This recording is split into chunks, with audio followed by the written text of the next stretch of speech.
Hello everyone, আমি বিতিশা রান্নাঘরে সবাইকে স্বাগত জানাচ্ছি। আজ যে রেসিপি আপনাদের সাথে শেয়ার করব সেটি হলো ডয়রা কলা, নতুন আলু ও কাঁচা টমেটো দিয়ে জাপানি পুঁটি মাছের হালকা ঝোল। তাহলে চলুন দেরি না করে রেসিপিটি দেখে নেওয়া যাক। তার জন্য প্রথমে জাপানি পুঁটি মাছ কেটে ধুয়ে একটি পাত্রে নিয়ে নেব। এরপর মাছে পরিমাণ মতো লবণ ও হলুদ দিয়ে দেব। ভালোভাবে প্রতি পিস মাছে লবণ হলুদ মাখিয়ে নেব। মাছে লবণ হলুদ মাখানো হয়ে গেছে, কিছু সময় রেখে দেব। অন্যদিকে কড়াইতে জল গরম করে তাতে অল্প পরিমাণে হলুদ দেব। এরপর কেটে ধুয়ে রাখা ডয়রা কলাগুলোকে দিয়ে দেব। 2-3 মিনিট ভাপিয়ে নেব।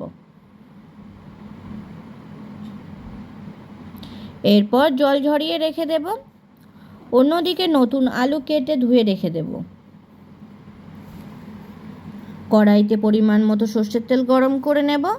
তেল গরম হলে লবণ হলুদ মাখানো মাছগুলোকে এক এক করে গরম তেলের মধ্যে দিয়ে দেব।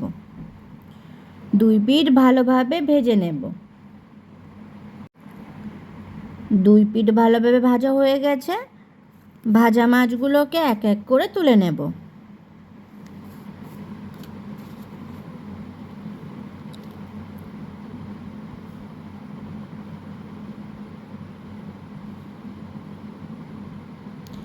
এরপর মাছ ভাজার তেলে দিয়ে দেব 5 ফোড়ন।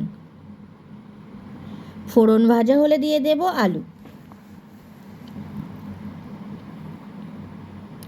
কিছু সময় ভেজে নেব।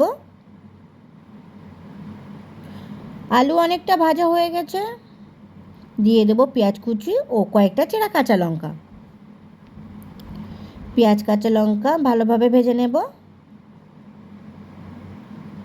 পেঁয়াজ কাঁচা লঙ্কা ভালোভাবে ভাজা হয়ে নরম হয়ে আসলে দিয়ে দেব কাঁচা টমেটো কুচি।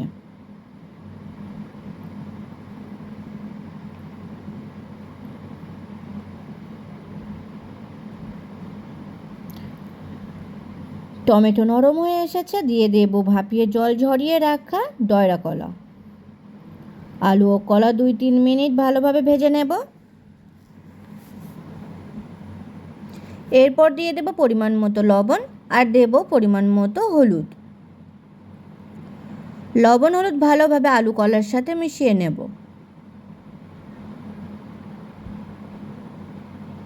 দিয়ে দেব পরিমাণ মতো জল।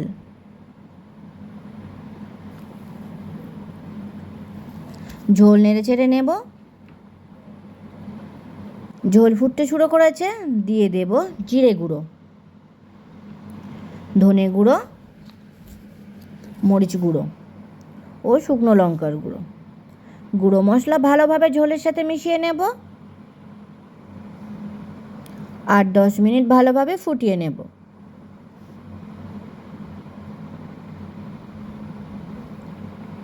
দিয়ে দেব ভেজে রাখা জাপানি পুঁটি মাছ।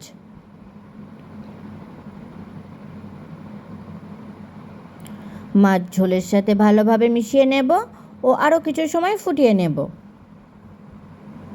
মাঝে মাঝে ঝোল নেড়ে চেড়ে নেব।